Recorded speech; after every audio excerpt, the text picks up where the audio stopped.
Alam niyo ba na may mga tao talagang likas na mapagpuna sa mga pagkakamali ng iba, samantalang hindi nila napapansin ang sariling mga pagkakamali?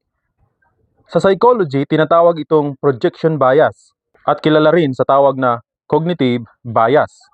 Ito ay ang kalagayan sa pag-iisip ng tao na kung saan ay mas napapansin niya ang mga pagkakamali ng iba o napupuna niya ang mga pagkakamali ng iba, ngunit hindi naman niya nakikita ang sarili niyang mga pagkakamali.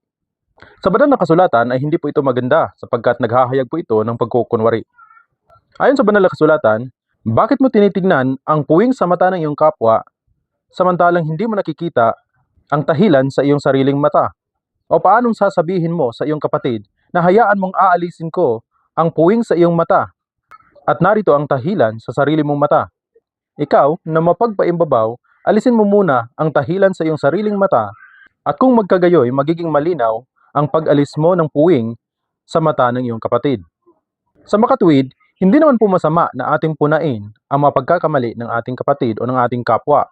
Nararapat lang nating tuwirin ang ating kapatid kung may dapat namang tuwirin.